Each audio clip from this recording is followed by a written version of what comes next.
प्यारे दोस्तों, इस कहानी के पिछले भाग में आपने देखा कि कैसे कालू कौवे ने चुड़ैल से जादुई घड़ी ली और कबूतर को अपने वश में कर लिया। अब देखिए आगे का भाग। सुबह हो जाती है। रानू चिड़िया को बुलबुल की कॉल आती है। रानू चिड़िया फोन उठाती है। रानू बहन, मेरी माँ आ रही है। वो मीठा फल खाती है, लेकिन अगर मैं फल ढूंढने गई तो मुझे देर हो जाएगी।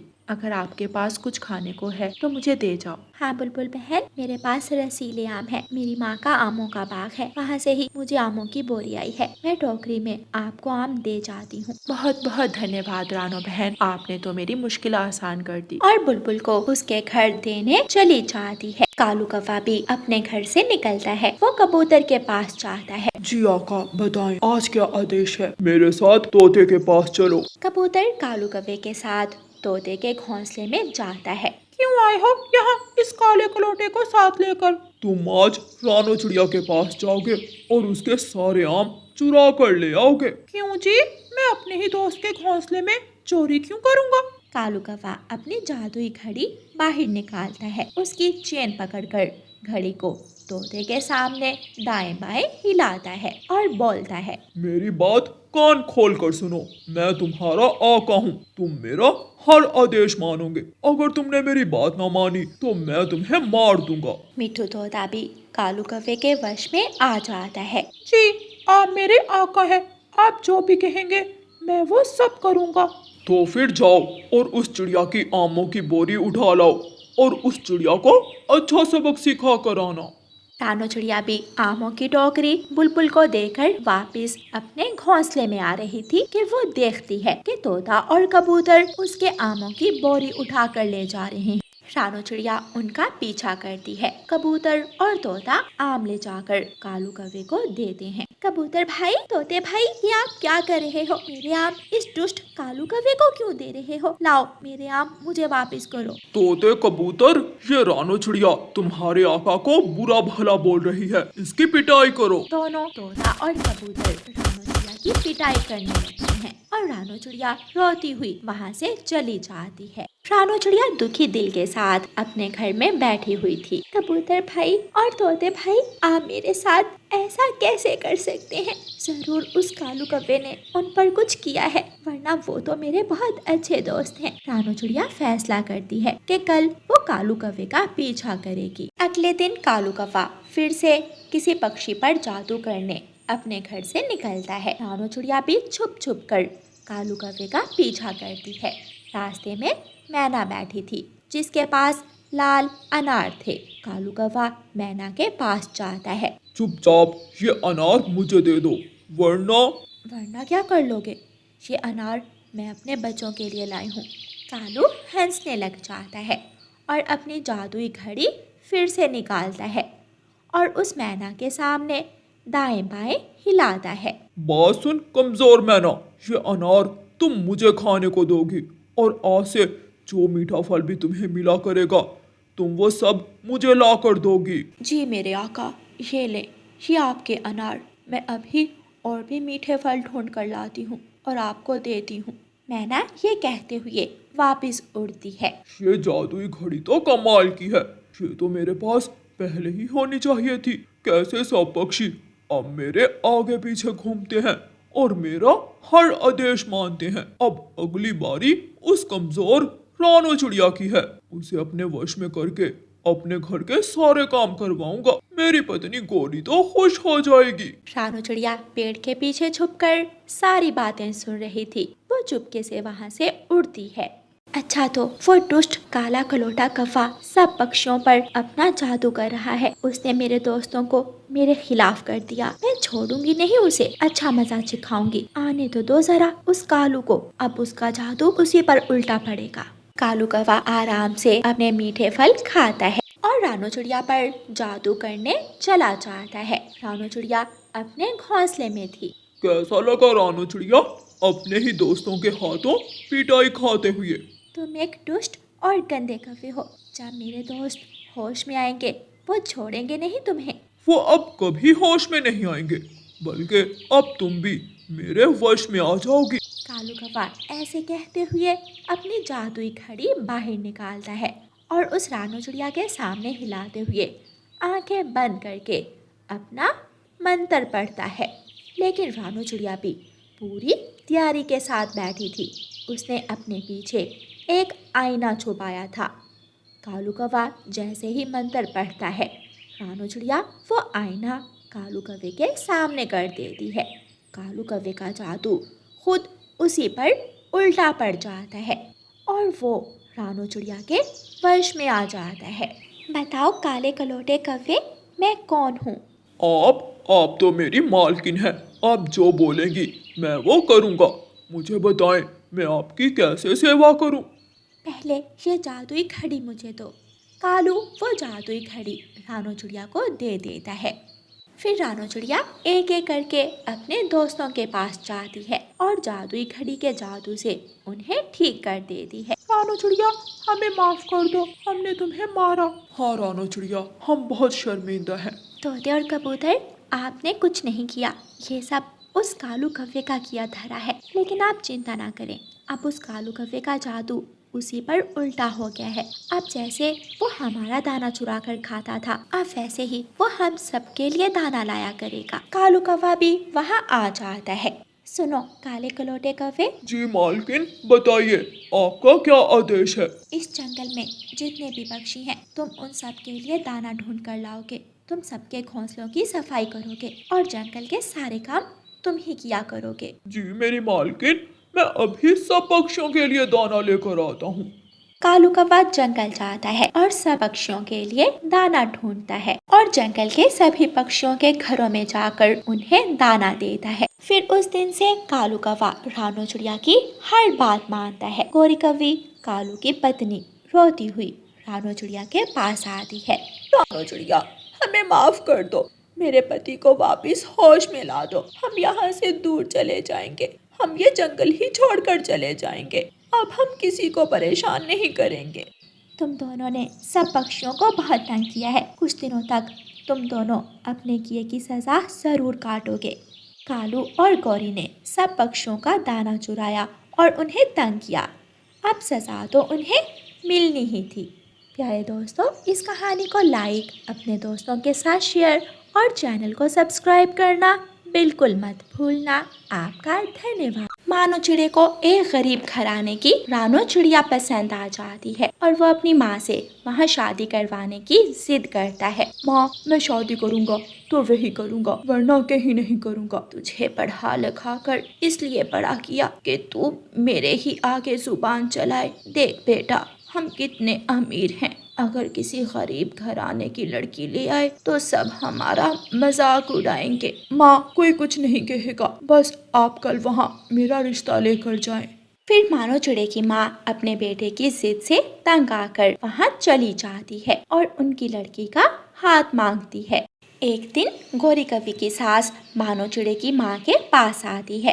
अरे ये मैं क्या सुन रही हूँ, बहन तू किसी गरीब घराने की बहू को अपने घर ला रही है। हाँ, मैं ऐसी तो हूँ नहीं जो अमीर गरीब में फ़र्क करूँ। मैंने उनको कह दिया है कि दहेज की भी कोई ज़रूरत नहीं है। ऊपर वाले का शुक्र है कि सब कुछ हमारे घर में है, तो फिर ख्वामखा दूसरों पर बोझ क्यों डालें। अरे वाह, तेरी सोच तो बहुत अच्छी है। मुझे लगा था कि शायद तेरे बेटे ने जिद की होगी, लेकिन तुम तो खुशी से अपनी बहू को घर ला रही हो। हाँ, अब मैं ऐसी सास थोड़ी हूँ जो अपनी बहू से लड़ती रहे। मैं तो सुलझी हुई हूँ, मेरी और मेरी बहू की तो अच्छी जमेगी। गोरी की सास वहाँ थोड़ी सी और बातें करती है और फिर घर चली जाती है। आई बड़ी मेरे मुंह से बातें निकलवाने, तुझे क्या लगा मैं तुझे बताऊंगी कि बहू मेरी मर्जी की नहीं आई और तू जाकर पूरे जंगल में मुझे बदनाम कर दे। फिर थोड़े ही दिनों में मानो चिड़े की रानू चिड़िया से शादी हो जाती है। शादी के अगले दिन रानू चिड़िया की सास उसे कहती है, बहू अब मेरे बेटे पर डोरे डालकर तुम इस बड़े घर में आ ही गई हो, तो कान खोल कर सुन लो कि इस घर में वही होता है जो मैं चाहती हूँ। जी सासू माँ, मैं वही कुछ करूँगी जो आप मुझे कहेंगी। मैं आपको शिकायत का मौका नहीं दूँगी। आज पहला दिन है तो जाओ रसोई में जाकर कुछ मीठा बना कर लाओ। रानो चिड़िया रसोई में जाती है। वो मीठी सेवइयां बनाने का सोचती है और सारी जरूरत की चीजें निकालकर सेवइयां बनाना शुरू करती है। थोड़ी ही देर में रानो चिड़िया सेवइयां बनाकर अपनी सासू माँ और मानो चिड़िया के सामने परोसती है। माँ जी, आपने भी आते ही मेरी पत्नी को काम पर लगा दिया। लो जी, एक मीठी चीज ही तो बनाने का कहा है। वैसे बहू, जरा बताओगी कि जो हमारे सामने रखा है ये क्या है? माँ जी, ये मैंने सेवइयां बनाई हैं। लो जी, अमीर घराने में आ गई हो, लेकिन सोच वही अभी गरीबों वाली ही है। तुम्हें चाहिए था कि कोई खीर बनाती, कोई रसमलाई बनाती, ये क्या उठा कर ले आई हो। देखो, अब इतने बड़े घर में आ गई हो तो अपने तौर तरीके भी बदलो। रानो चिड़िया चुपचाप वापस रसोई में चली जाती है और मानो चिड़ा अपने काम पर चला जाता है। रानो की सास रानो के पास आती है। बहू, मैं अपनी सहेली के पास जा रही हूँ, तुम शाम का खाना बना कर रखना। फिर रानो चिड़िया की सास घर से चली जाती है। जब रानो चिड़िया की सास शाम को घर आती है तो रानो चिड़िया उसके सामने खिचड़ी रख देती है। बहू, तुम्हारा दिमाग तो खराब नहीं हो गया? ये क्या गरीबों का खाना फिर से मेरे सामने रख दिया है? तुम आई हो गरीब घराने से उठकर, तुम्हें तो आदत होगी ऐसे खाने खाने की, लेकिन यहाँ हर रोज गोश्त वाली कोई ना कोई चीज पकती है। अब जाओ, जल्दी से कुछ अच्छा बना कर लाओ। मेरा बेटा इतनी मेहनत करके घर आता है, तुम उसे ये खिलाओगी? रानो चिड़िया चुपचाप उठती है और रसोई में जाकर कढ़ाई पर गोश्त चढ़ा देती है। एक दिन घर में काम वाली नहीं आती तो रानो चिड़िया खुद ही बर्तन धोना शुरू कर देती है। बर्तन धोते धोते एक प्लेट रानो के हाथ से गिर जाती है और टूट जाती है। रानो की सास तुरंत वहाँ आ जाती है। बहू, इतनी महंगी प्लेट तोड़ दी तूने। माफ करना सासू माँ, गलती से गिर गई। एक तो तुमसे दहेज नहीं लिया और ऊपर से तुम मेरे ही घर में नुकसान पर नुकसान कर रही हो। मेरे बेटे को भी पता नहीं तुम में ऐसा क्या दिखाई दिया कि किसी और से शादी पर माना ही नहीं, और ये नुकरानियों के जैसे कपड़े पहने हुए हैं। तुझे इतने महंगे महंगे कपड़े दिलवाए हैं, जा उनमें से जाकर कोई साड़ी पहन। ऐसे ही दिन गुजरते रहे और रानो चिड़िया की सास हर रोज रानो को गरीबी का ताना देती रही, लेकिन रानो एक भी बात अपने पति को नहीं बताती। एक दिन मानो चिड़ा शाम से पहले ही घर आ जाता है। वो बहुत रो रहा था। मानो बेटे, तू इतना रो क्यों रहा है? क्या हुआ है तुझे? माँ, हम लुट गए, बर्बाद हो गए। हाय, ये तू कैसी बातें कर रहा है? क्या हुआ है बेटा? माँ, जिस कंपनी का मैं मालिक था वहाँ रात को बहुत बड़ी चोरी हो गई। चोर सारा पैसा चुरा कर ले गए। अब हमारे पास कुछ नहीं बचा, हम गरीब हो गए। हाय, अब हमारा गुजारा कैसे होगा? अब हमारा मजाक उड़ाएंगे। सासू माँ भी फूट फूट कर रोने लग जाती है। माँ जी, संभालिए खुद को, और मानो जी आप चिंता ना करें, बहुत जल्द आपको एक नई जॉब मिल जाएगी। माँ जी, अब घर में कोई भी महंगी चीज़ मत लाइएगा, मेरे पास तो पैसे ही नहीं हैं। और रानो, तुम भी कुछ ऐसा ही पकाया करना जो महंगा ना हो। फिर कुछ दिनों बाद मानो चिड़े को एक छोटी सी कंपनी में जॉब मिल जाती है, लेकिन साथ ही उसकी माँ की तबीयत बहुत खराब हो जाती है और जब वो उसे हॉस्पिटल लेकर जाते हैं तो उसकी दवाइयाँ भी बहुत महंगी आती हैं। एक दिन मानो चिड़ा अपनी माँ पर गुस्सा करता है। माँ जी, जितना भी कमाता हूँ सारा तो आप पर ही लग जाता है। मानो जी बस करें, वो आपकी माँ है और वो कौन सा जानबूझकर आपका खर्चा करवा रही है, और अगर इतना ही मसला है तो मैं इनकी दवा के पैसे आपको दे दिया करूँगी।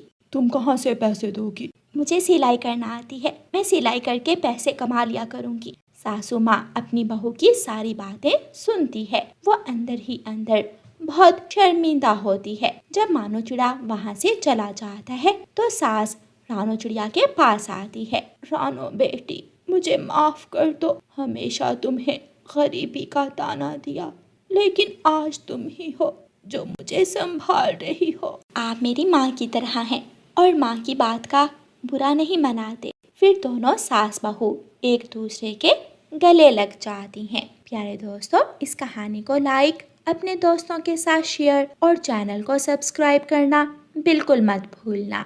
आपका धन्यवाद। इस कहानी के कल वाले भाग में आपने देखा कि कैसे मुन्ना चिड़ा टीना चिड़िया से शादी कर लेता है और कैसे टीना चिड़िया घर आते ही अपनी पड़ोसन गोरी कव्वी को जली कटी बातें सुनाती है।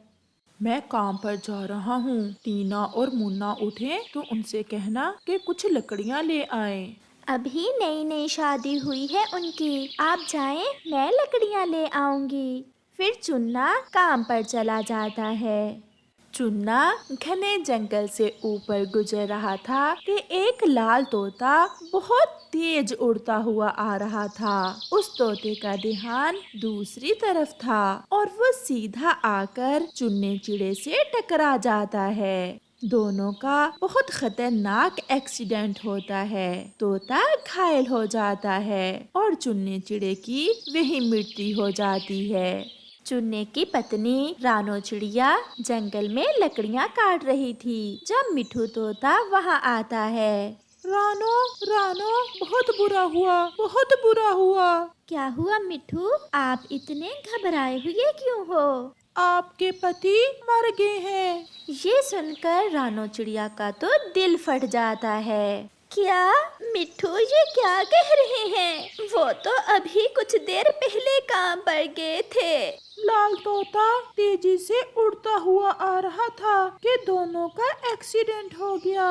रानो चिड़िया रोने लग जाती है और रोती हुई वापस अपने घर आती है। क्या हुआ भाभी, आप रो क्यों रही हैं? आपके भाई मर गए हैं, उनका एक्सीडेंट हो गया है। ऐसा कैसे हो सकता है? आपको किसने बताया है? मिठू बता कर गया है मुझे। कल मैंने देखा, जेठ जी उड़ते भी बहुत तेज थे, थोड़ा ध्यान भी रखना चाहिए उड़ते हुए। कुछ दिन ऐसे ही गुजर जाते हैं। अब घर में खाने के लिए भोजन भी बहुत थोड़ा रह गया था, क्योंकि उस घर में कमाई करने वाला तो केवल चुन्ना ही था जो अब मर गया था। इसलिए रानो चिड़िया बहुत परेशान थी। मुन्ने, जितने पैसे आपके भाई के जमा थे सब खत्म हो गए हैं। अगर वो जिंदा होते तो कभी आपको काम पर ना जाने देते, मगर अब आपको कुछ करना होगा। मैं जा रहा हूँ भाभी, मैं भी यही सोच रहा था कि मुझे काम पर जाना चाहिए। पति जी, आप काम पर जाएं और मैं अपनी माँ से मिलाती हूँ। हाँ, आप माँ जी से मिल आना। फिर मुन्ना काम पर चला जाता है और टीना अपनी माँ से मिलने चली जाती है। रानो, अब आप पर बड़ी परीक्षण आने वाली है। पहले तो आपके पति कमाते थे और अब टीना से बर्दाश्त नहीं होगा कि उसके पति की कमाई आप खाओ। गौरी, जो भी हो, मुन्ना टीना की बातों में आने वाला नहीं है। मैंने सब होते देखा है और वो टीना चिड़िया तो बड़ी शैतान चिड़िया है। उधर टीना भी अपनी माँ के पास पहुँच चुकी थी। अब वो तुम्हारी जेठानी क्या तुम्हारे साथ में रहेगी? हाँ माँ, और मैं क्या करूँ उसका? पति जी तो मेरी सब बातें मानते हैं, मगर मेरे कहने पर उसे घर से नहीं निकालेंगे। उस विधवा को किसी तरह अपने घर से निकाल दो। कल तुम्हारे भी बच्चे होंगे। तुम्हारा पति अपने बच्चों को पालेगा या उस बूढ़ी चिड़िया का पेट भरेगा। मैं करती हूँ माँ पति जी से बात। अगर ना माने तो 2-4 दिन के लिए मेरे पास आ जाना, फिर देखना वो कैसे निकालेगा उस चिड़िया को घर से। शाम हो जाती है। मुन्ना भी काम से घर वापस आ जाता है और उसकी पत्नी टीना भी अपनी माँ से मिलकर आ गई थी। पति जी, एक बात करनी थी मुझे। बताएं बताएं टीना, क्या बात है? आप अपनी भाभी को कहीं अलग घर क्यों नहीं ले देते? ऐसा कैसे हो सकता है? जिस भाभी ने मुझे माँ बनकर पाला, आज मैं उसे ही घर से निकाल दूं? तो फिर मुझे अलग घर ले दें। मैं नहीं चाहती कि मेरे आने वाले बच्चों पर उस विधवा का साया पड़े। दूसरे कमरे में बैठी रानो चिड़िया सब सुन रही थी। वो रो रही थी और समझ गई थी कि अब इस घर में उसके दिन थोड़े ही हैं। मेरी बात का जवाब दें। मैं अलग घर कहाँ से ले दूं तुम्हें? मेरे पास इतने पैसे नहीं हैं। तो फिर मैं अपनी माँ के पास चली जाती हूँ। मुन्ना चुपचाप लेटा हुआ था और फिर वो सब सो जाते हैं। दूसरे रोज मुन्ने की भाभी ने अपना सामान बांध लिया था और वो कहीं जाने के लिए तैयार थी। भाभी, ये क्या? आप कहीं जा रही हैं क्या? हाँ मुन्ने, मैं जा रही हूँ। पति जी, जाने देना, जिठानी जी को थोड़ा घूम फिर कर दिल हल्का हो जाएगा। आप चिंता न करें देवरानी जी, मुझे पता चल गया है कि आप कभी मेरी बेटी नहीं बन सकती हो।